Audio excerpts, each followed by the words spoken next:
How to solve exponential equations. As I recall, exponential equations are equations in which exponents are variables.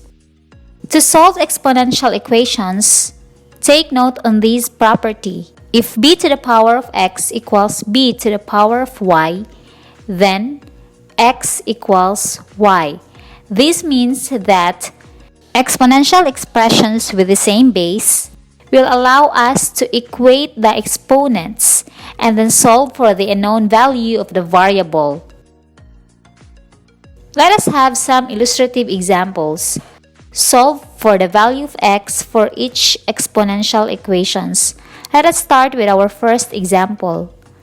3 to the power of quantity x plus 1 equals 243. To solve this, first, we transform 243 into an exponential form such that it will have the same base with the expression on the left. Since 243 is equivalent to 3 to the power of 5, then we can now apply the property I've mentioned earlier that expressions with the same base are equal, and thus we can equate their exponents. To solve the value of x, we transpose positive 1 to the other side of the equation, and it will give us x equals 4. Therefore, the value of x in this particular exponential equation is 4. Let's have our second example. 2 to the quantity 4x plus 1 equals 512. To solve this exponential equation, we need to transform 512 into an exponential form such that it will have the same base with the expression on the left.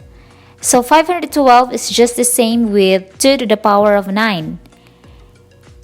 Now, since the expressions have already the same bases, then we can equate their exponents, and that would give us 4x plus 1 equals 9.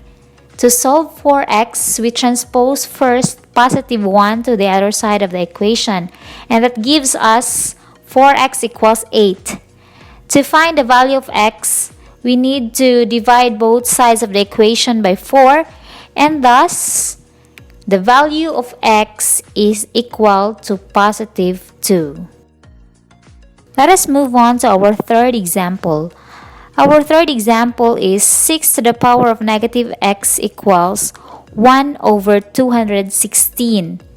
How do we make 1 over 216 with the same base of 6? We all know that 1 over 216 is just equivalent to 1 over 6 to the power of 3. Applying the laws of exponent regarding negative exponents, 1 over 6 to the power of 3 is just the same as 6 to the power of negative 3. Since they already have the same bases, then we can equate their exponents.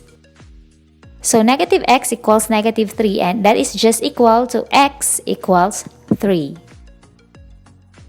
Let us proceed to our last example. 5 to the power of quantity x times quantity x minus 6 equals 1 over 25 to the power of 4. So to solve this, we make sure that the two expressions will have the same bases. So we need to transform 1 over 25 to the power of 4 to a base of 5. Now 1 over 25 is just the same as 1 over 5 squared, and then do not forget the exponent 4. Applying the laws of exponents about negative exponents, 1 over 5 to the power of 2 is just the same as 5 to the power of negative 2. And then again, do not forget to copy the exponent 4. We multiply first 4 and negative 2, and that gives us the exponent negative 8. Since they already have the same bases, we can now equate the two exponents, and that gives us x times quantity x minus 6 equals negative 8. Then applying the distributive property, we have x squared minus 6x equals negative 8. Since this will lead us to a quadratic form, We transpose negative 8 to the other side of the equation, and that is x squared minus 6x plus 8 equals 0. To find the values of x, we factor this trinomial, and the factors are quantity x minus 4 times quantity x minus 2. So we have two values of x's. We have x equals 4 and x equals 2. You can check these values to the original exponential equations to see whether these numbers can make the two expressions equal. And that is all for now.